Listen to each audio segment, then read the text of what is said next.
that note, you are welcome to Run Vibes. We are still on our book, The Leader Who Had No Title by Robin Sharma. My name is Dr. Rosemond Osei-Krante, and today we start off with a passage from page 37, the electronic version of the book. Look at me, Anna said, pointing a finger to her heart. I could come up with a million reasons to be discouraged, dissatisfied, and disengaged with my job. I could complain that I'm just a housekeeper and that all I do each day is to clean the hotel rooms of people with lots of money.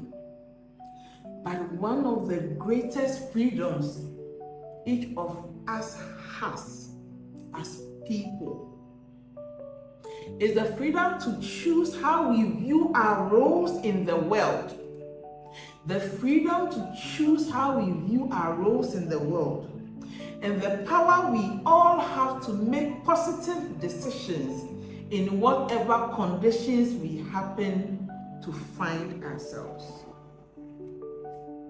I could come up with a million reasons to be discouraged. I mean, you see, for all of us, the world and life would always give you legitimate reasons why you should not be happy, why you should be negative, why you should complain. There's always one thing or the other happening in your life that gives you that legitimate right, okay? It's the hard truth.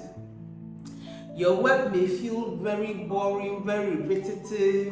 You keep doing the same thing, it's mundane. Your salary may not be good enough for you. Your boss may be lousy or always picking on you. You may have co-workers who are not nice.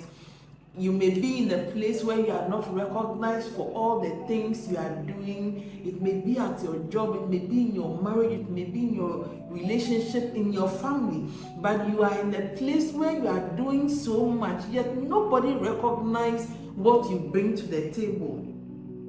And you find yourself in a place where other people feel more privileged or more entitled. You can see that you are not the same with these people. I mean, when I was in medical school, I was going to lectures with all of my mates. When we close and we come to the hostel for break, I go and join my mother to sell kenke and wache. Okay, and then I'll serve my own mates, I'll serve them, take the money. When I finish serving everybody, before I take my own wache or kinky, and then I'll go and eat and go back to school. And when you are in a place like that, it is easy for you to recognize that there are other people who are more privileged or better than you. I had mates who were driving cars. When I was going to Ghana National, I could barely afford the money to take the bus from the lorry park to Cape Coast, and yet there were people who would be driven in nice air-conditioned cars to school. So there is always something about your life that makes you feel disadvantaged and makes you feel that circumstances are unfair. And if anybody tells you that, pretend that these things are not real, the person is not doing you any favors. And I will not ask you to pretend that your life is perfect and to pretend that you are lacking recognition or that some people are better privileged than you are. This is an honest awareness of hardship that we all have to come to. That there is something about our life that is not good enough or that is not fair, that we are disadvantaged in a way. And like Anna said, she could have said that I'm just a housekeeper. And a lot of us do that. We say that we are just, and then we label ourselves, oh, me, I'm just a doctor in the booking system, so I'll come to work, I'll show up, I'll do the little I can, then I go home. I'm just a receptionist here. Company now, my say means not reception. I'm just a business owner trying to survive. It is not my job to go the extra mile or to do A, B, C, and D. I'm just a woman who is trying to rebuild her life. What business do I have going into this venture or dreaming that I can ever be married again? Look at what has happened to me. There are a lot of reasons why we would want to be just where we are and place these labels on ourselves. But you see, it doesn't matter the label that you or society has placed on you. You know, sometimes, a lot of the time actually, society places labels on us. A lot of the labels that we are known by, we didn't put the labels on ourselves, although sometimes we also do. And society would give you a label. But the problem is the meaning you attach to the label. It's not about the label, but how you attach some kind of meaning to it.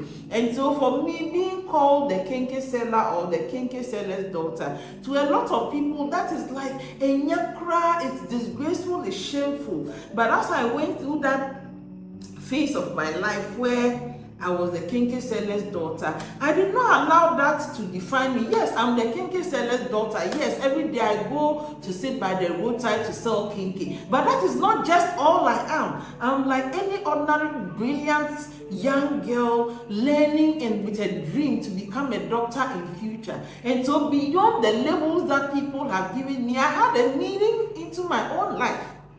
And the labels and whatever I've been called did not define me. And that is how we are supposed to live. Yes, it is true that you have lost a mind. You are a divorcee. Me, I'm a divorcee, and there's nothing wrong with it. It's just a label. But there are other amazing things I'm doing with my life. And my life has so much more meaning than that label of being a divorcee or a single mother, single father, or being just a gatekeeper, or being just somebody who sells charcoal at the market. It does not matter the label society has placed on you or the label life has placed on you by virtue of where you are right now.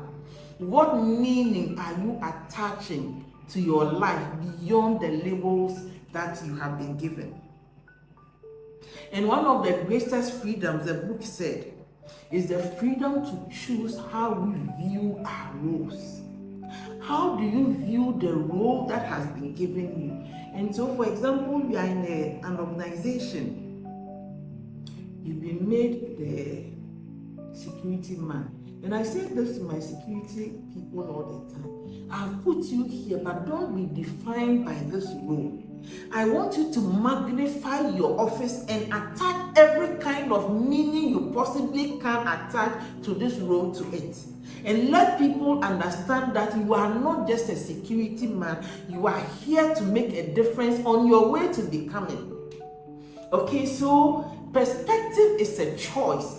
The way we look at a situation is a choice. And you always have the choice to look at it in a positive way or the negative way. There are some things you cannot control. You can't control your environment.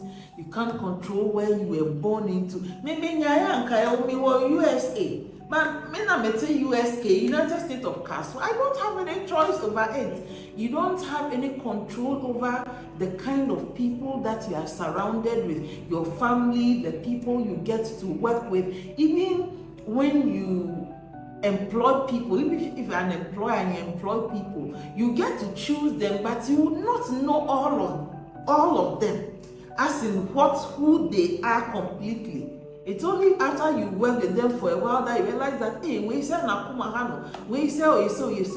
will never be able to control all the circumstances around you. Your past experiences, the painful ones, the good ones, everything around you. It is really hard to control these things. But the good news is that you still can control the way you look at it. When bad things happen to you, you choose to see the good in the bad things. And that is a skill you need to master. No matter what happens to me, it may be very bad, it may be stinking. Sometimes people even think that, hey, maybe there was a.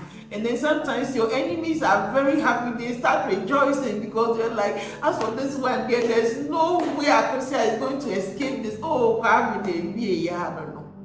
And then you choose to look at the silver lining in that cloud. And before your enemies would wake up from their slumber, after they have rejoiced over your downfall, a new version of you is emerging that is more beautiful, that is stronger, that is daring, and that is making a bolder statement.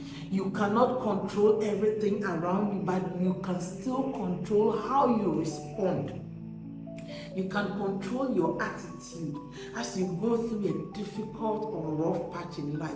You may not be able to control the things, okay, but you can control your attitude. Are you going to go through it with a positive attitude, or you are going to have a stinking attitude that is going to affect all your other relationships? And so I've been in this place where I'm going through a terrible marriage or divorce, and I have every legitimate reason to have a bad attitude. But I've decided that I'm going to have a positive outlook in life, because my life is still amazing despite the fact that maybe one or two parts of my life is not working. And so I choose every day to maintain a positive attitude, to have an attitude of gratitude, to see the positive things happening in my life, and to be my best version to everybody out there.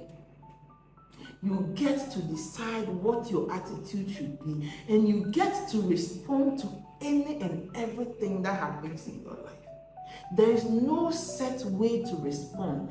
You decide how to respond. Things will happen to you, and the default reaction of most human beings would be to sink under the weight of despair. But you can decide that with the help of God, this thing that should have sunk you, you are going to rise and stand tall above this challenge. You can decide that this thing is supposed to make me halt in my tracks and decide that life is not worth living anymore. But despite all of that, you can choose to forge ahead. Yes, I have been through terrible marriages. I have seen men who have abused me in ways that I could not imagine a husband could possibly abuse a wife. But that has not and will never change my perspective about the amazing institution marriage is, and my hope and desire to be happily married in the way that God intended it. You cannot control the things that happen to you, but my darling, you can control your attitude and how you respond to them. You have the power to make positive decisions in whatever condition.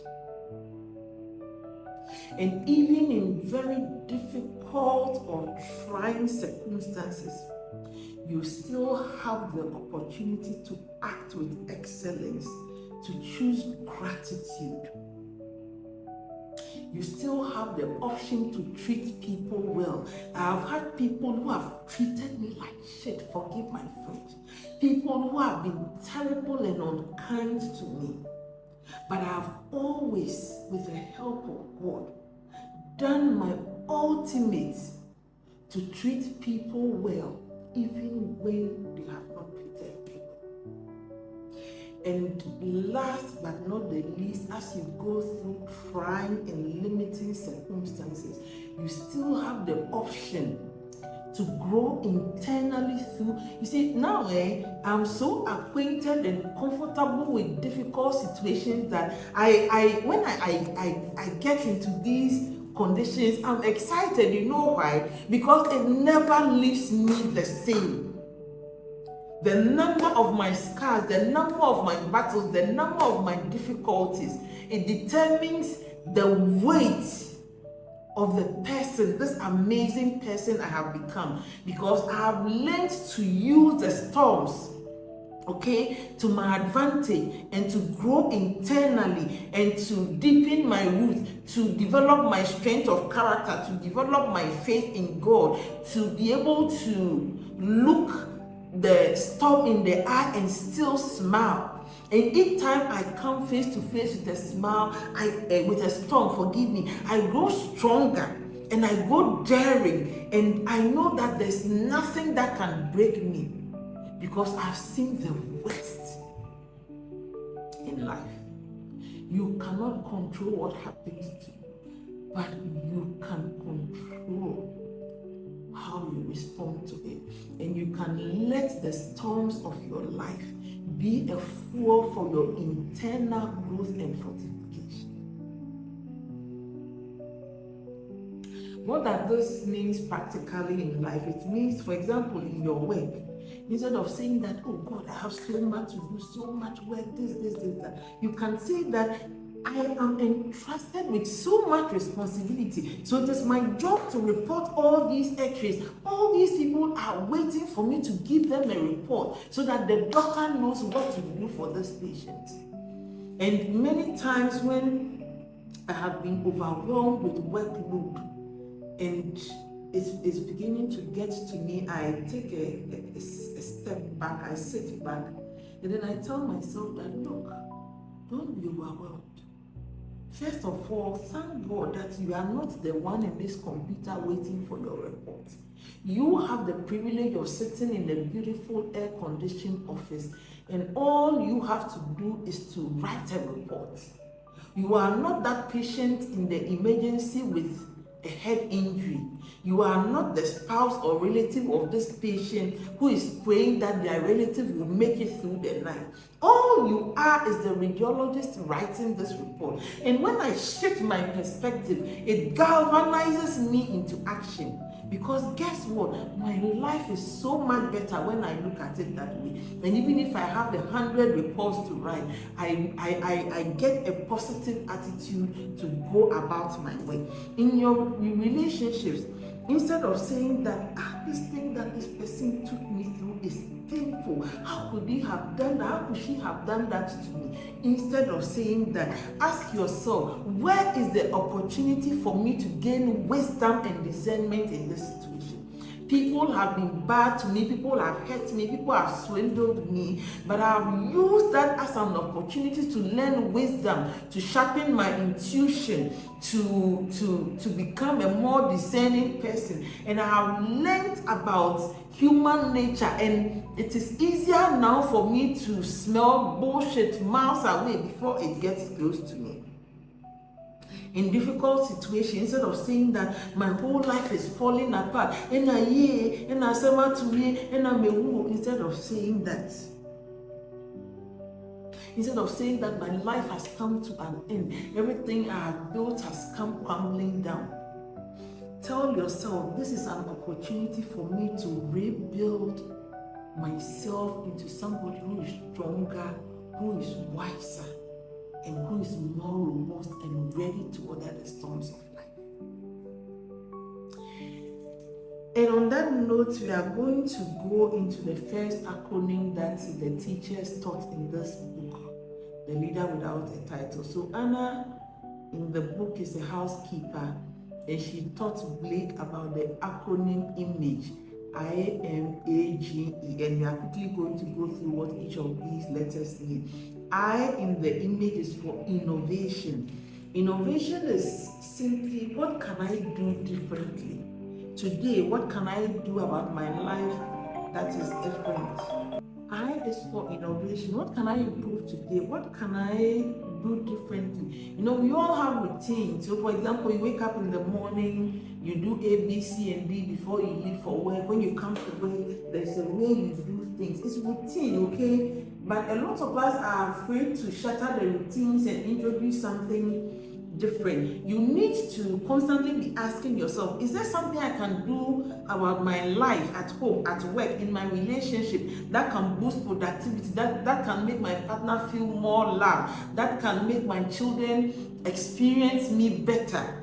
There must always be something you can do to make your life may be good as it is, but can it be better? And innovation is simply about you identifying a small thing you can do today to make your life different and better from yesterday. How can I work faster? How can I please my customers? How can I make their experience when they walk into my business better? So every day, ask yourself, what little thing can I do to improve my home, my house, my relationship, my marriage? That is the whole essence of innovation.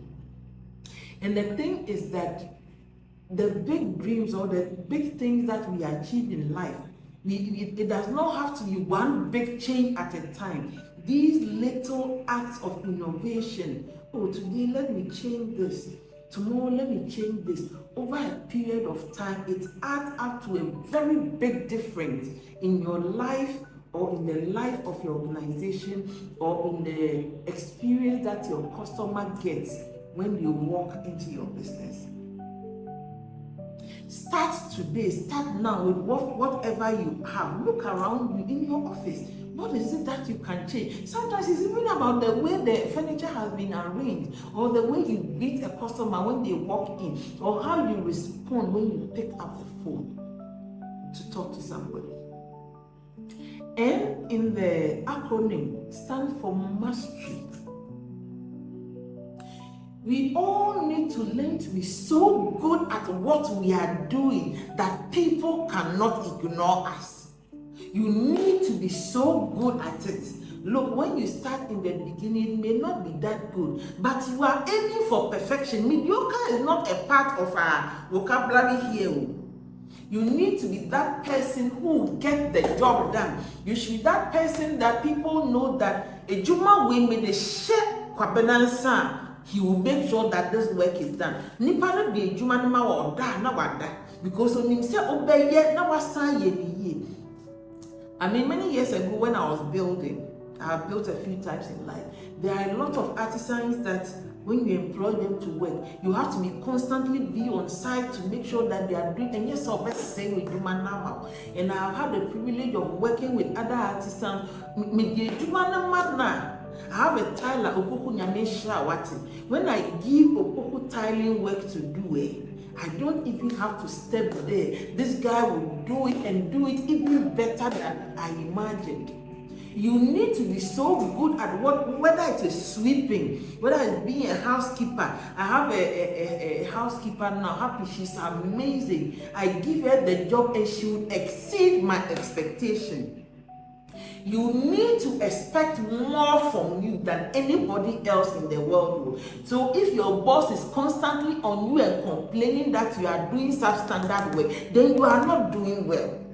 Your expectation of you should be higher than any expectation that anybody has of you. And so if you are there, you don't have any expectations of yourself, then please, you have to wake up. You have to be a master at whatever you do. Be the best in the world, the best in your work, the best in your marriage, in your relationship. Aim to be the best. What else do you want to be if you don't want to be the best? How? It will take you a little while, it will make you some time, but do the best you can. And if you can do the best you can at what you do, that is about all you can do. But the question is, are you really doing your best? The A in the acronym image stands for authenticity. How authentic are you? Do you speak your mind? Are you true to your values? Are you genuine? You need to be yourself. Who else is better qualified to be you than you? You need to speak the truth. When we say that you are authentic, it means that, for example, you have come to work and let's say your work has targets. So in a day, you should speak to 10 customers and get them to, let's say, subscribe to whatever you are selling. That is what your boss has given you.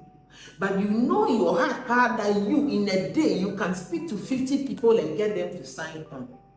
If you are doing the 10 because that is the benchmark that has been given to you, you are not being authentic to yourself. Being authentic means that if you know that this is what you can do, you put in the effort and do that one. Being authentic means that you speak your mind, you speak the truth. If you see Kwame, in front of Kwame, you will tell Kwame that you are this, and that. When Kwame is not there, you will still say the same thing. Be authentic, be truthful. Whatever you stand by today, tomorrow when you are asked the same thing, you should be able to stand by your words. Be authentic, be true to yourself, be genuine. Don't lie to yourself. G stands for guts. You need to have huge guts. You need to be tough and daring. You need to be unrealistically persistent. You should take no. You should will not take no for an answer. Forgive me. You need to be so daring that no is not an option for you. Failure is not an option. You are unrealistically persistent and you are wildly courageous. When other people think that it cannot be done, you will find a way to get the job done. No should not be in your vocabulary. Impossible should not be in your vocabulary. You should be able to take a risk far above what the ordinary man can tolerate. You need to develop the mindset of failure is not an option. Failure is not an option. It's not an option, no. Hey. Failure, it should not be an option for you. You should be able to stand strong in the face of competition, criticisms, and then condemnation. You should be able to stand strong. Because as you move on in life, there will be competition if you are in business. Even in marriage and relationship, there's competition. But you should be able to stand your ground and then be able to hold on to what is yours. Are you going to be able to stand in the face of criticism when people are condemning you, whether it is right or wrong, to stand your ground and to remain firm until the storm has passed? Do you have the guts? You need to develop strong guts. It is so important to be a leader without a title. And last but not the least, ethics. The E stands for ethics. You should say and do what you say. You should be that person that people can trust. That if Rosie says that she's going to get here at 8, she's going to get here at 8.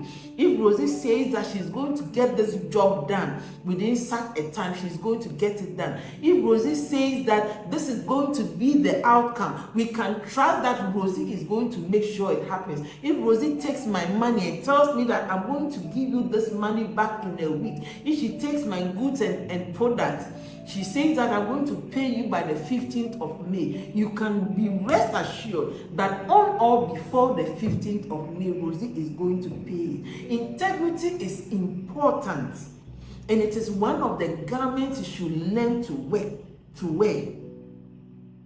Be ferociously humble and be that person who speaks the truth, does the right thing at the right time with the right attitude.